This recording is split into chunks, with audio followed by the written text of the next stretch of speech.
ल, एउटा प्रश्न सोचौँ है त। के हाम्रो स्मार्टफोनले हामीलाई साँच्चै कम चलाख बनाउँदैछ?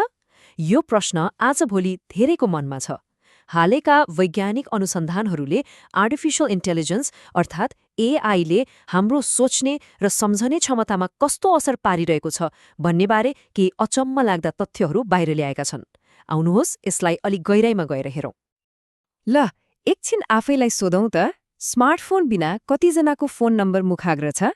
सायद धेरै छैन होला, हैन? यो हाम्रो स्मरण शक्तिमा प्रविधिले पारेको असरको एउटा सानो तर एकदमै स्पष्ट उदाहरण हो। र यो कुरा फोन नम्बरमा मात्रै सीमित छैन। बाटो खोज्न जीपीएस छँदैछ, हिसाब गर्न क्याल्कुलेटर, अनि भेटघाट सम्झाउन क्यालेन्डर एप्स। हामीले थाहै नपाई आफ्नो दिमागको काम बिस्तारै बिस्तारै प्रविधिलाई सुम्पिरहेका छौं र यो एउटा बानी जस्तै बनिसकेको छ। यसले हामीलाई एउटा अचम्मको तर एकदमै महत्त्वपूर्ण प्रश्नमा ल्याइपुर्याउँछ। के हाम्रो जीवनलाई सजिलो बनाउने यी उपकरणहरूले नै हाम्रो दिमागलाई कमजोर बनाइरहेका छन् त? हालैका अध्ययनहरूले यही प्रश्नको केही डरलाग्दो उत्तर खोज्न थालेका छन्। सुरुमा त एआईले हामीलाई अझै चलाक, अझै सक्षम बनाउँछ भन्ने आशा थियो नि, हैन? तर अचेलका वैज्ञानिक तथ्यहरूले त कथा अर्कै मोड लिइरहेको देखाउँदैछन् र परिणामहरू साँच्चै नै चकित पार्ने खालका छन्।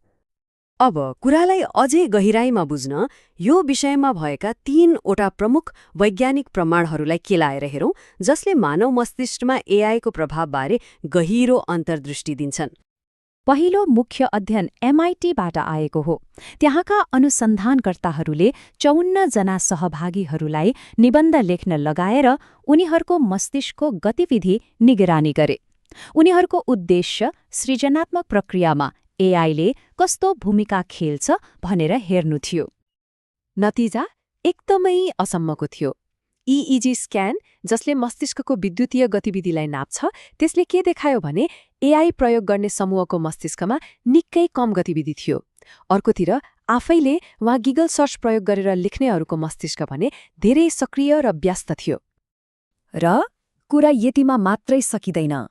यो अध्ययनको सबैभन्दा चिन्ता लाग्दो पक्ष त यसको दीर्घकालीन असर हो। एआईमा निर्भरता बढ्दै जाँदा मानिसहरूको मौलिक सोच्ने र सम्झने क्षमतामा कमी आउन थाल्यो। उनीहरू केवल कपी पेस्ट गर्ने काममा सीमित हुन थाले। अब जाउँ दोस्रो अध्ययनतिर, जसले कार्यालयमा काम गर्ने व्यावसायिक व्यक्तिहरू अर्थात् जसको काम नै सोच्ने र निर्णय लिने हो, उनीहरूमा एआईको प्रभाव कस्तो छ भनेर हेर्यो। यहाँ मुख्य कुरा के देखियो भने उनीहरूको ध्यान समस्या समाधान गर्नेबाट हटेर एआईबाट कामलाई स्वचालित बनाउनेमा मात्रै सीमित हुन थाल्यो। तेस्रो अध्ययनले त यो सम्बन्धलाई अझै स्पष्ट पारिदियो। 666 जनामा गरिएको सर्वेक्षणले एक महत्त्वपूर्ण नकारात्मक सम्बन्ध देखायो। यहाँ चार्टमा हेर्न सकिन्छ, जसले धेरै एआई प्रयोग गरे उनीहरूको आलोचनात्मक सोचाइको स्कोर कम थियो र जसले कम प्रयोग गरे उनीहरूको स्कोर बढी। अर्थात् एआईको प्रयोग जति बढ्यो, गहिरो सोच्ने क्षमता त्यति नै घट्यो। अब यी सबै कुरा सुन्दा अलि डर लाग्दो छ, हैन? तर एकछिन रोकौं। के नयाँ प्रविधिप्रतिको यस्तो डर साँच्चै नै नयाँ हो त? इतिहासलाई हेर्दा यो एक परिचित कथा जस्तो देखिन्छ।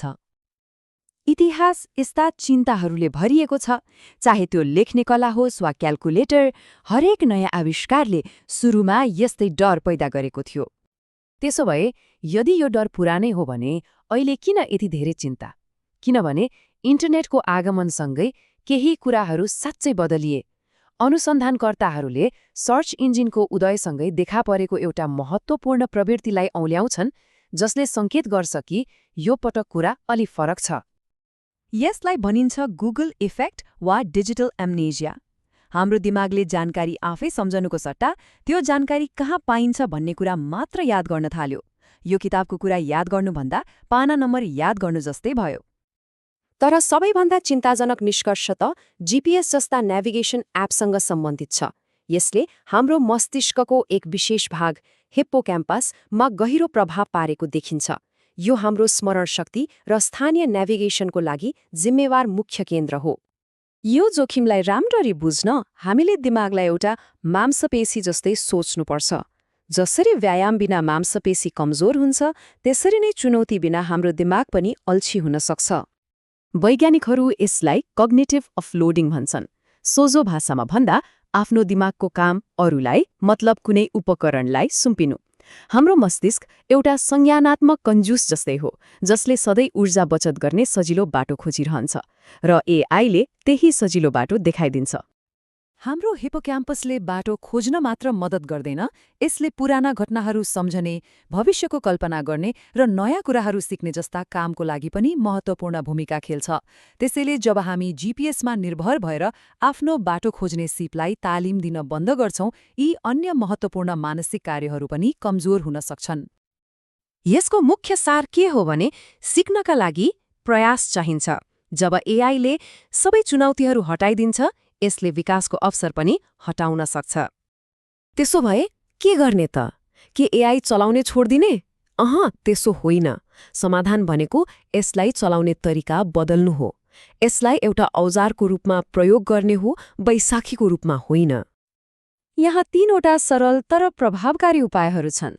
पहिलो, कुनै पनि कुरा स्वचालित गर्नुअघि त्यसको आधारभूत कुरा सिक्नुहोस्।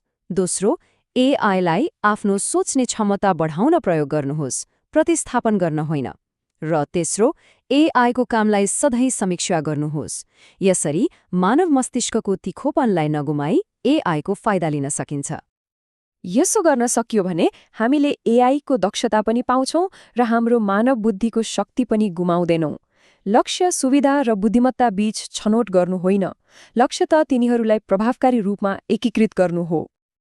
अन्ततः प्रमाणहरूले एउटा स्पष्ट प्रश्न खडा गर्छ कि हामी एआईलाई हाम्रो बौद्धिक सहायक बनाउँछौं वा बिस्तारै हाम्रो बौद्धिकतालाई नै प्रतिस्थापन गर्न दिन्छौं। छनौट हाम्रो हातमा छ।